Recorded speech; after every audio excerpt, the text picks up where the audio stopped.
दोस्तों, जब भी हम लोग इजिप्ट की बात करते हैं तभी सबसे पहले हम लोग के दिमाग में आता है पिरामिड्स। और उसमें भी सबसे बड़ी खास बात वो आता है गीजा का पिरामिड। पर क्या आप जानते हैं कि मिस्र में यानी इजिप्ट में सबसे पहला पिरामिड कौन सा था? वो था जोसर का पिरामिड। जोसर का पिरामिड मिस्र का सबसे पहला स्टोन मॉन्यूमेंट था और इसे स्टेप पिरामिड के नाम से भी जाना जाता है। और ये लगभग 2670 ईसा पूर्व में बनाया गया था और इसे फराओ जोसर के लिए बनाया गया था। मतलब इस पिरामिड को हो चुके हैं लगभग 4695 ईयर्स और ये मिस्र के सक्कारा नेक्रोपोलिस में लोकेटेड है। अब यहाँ पे एक इम्पोर्टेंट क्वेश्चन आता है, वो ये कि मिस्र का सबसे पहला पिरामिड किसने बनाया था?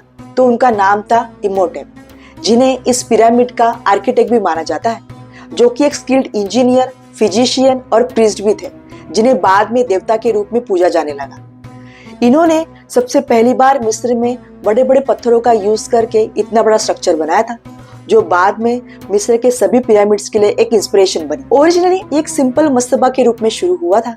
मस्तबा मतलब होता है फ्लैट और रेक्टेंगुलर शेप में टोम्स, लेकिन इमोटेप ने इसके ऊपर और 6 लेयर अपवर्ड डायरेक्शन में चढ़ा दिए और एक स्टेप पिरामिड बन गया। उनका पर्पस था कि जो जोसेर की जो बॉडी है उनकी बॉडी को प्रिजर्व करना और तो और उनकी सोल को स्वर्ग तक पहुंचाने में मदद करना, क्योंकि मिस्र में इस बात पर बिलीव किया जाता था कि जो फराओ यानी राजा होते थे वो सूर्य देवता के पुत्र होते थे और वो मृत्यु के बाद भी जीवित रहते थे और उनका पुनर्जन्म होता था।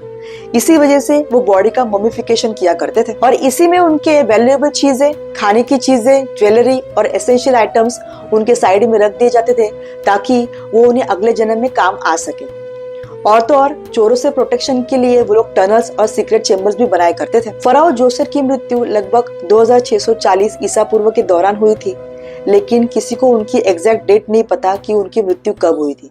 लेकिन जब भी उनकी मृत्यु हुई तो उनकी बॉडी को इसी स्टेप पिरामिड में दफनाया गया था। यह स्टेप पिरामिड यूनेस्को ने अपने वर्ल्ड हेरिटेज साइट में शामिल किया है और दुनिया भर से टूरिस्ट इजिप्ट में इस पिरामिड को देखने के लिए आते हैं। मिस्र के पिरामिड सिर्फ टोम्स नहीं थे, वो राजा की पावर, एस्ट्रोनॉमिकल नॉलेज और तो और रिलीजियस बिलीफ का एक अनूठा मिश्रण थे, जो आज भी मोस्ट मिस्टीरियस और तो और मैग्निफिसेंट हिस्टोरिकल स्ट्रक्चर में से एक माने जाते हैं। अगर मेरा ये वीडियो अच्छा लगे तो लाइक करिए और ज्यादा से ज्यादा शेयर करिए और मेरे चैनल को जरूर सब्सक्राइब करिए। जल्दी मिलते हैं अगले वीडियो में।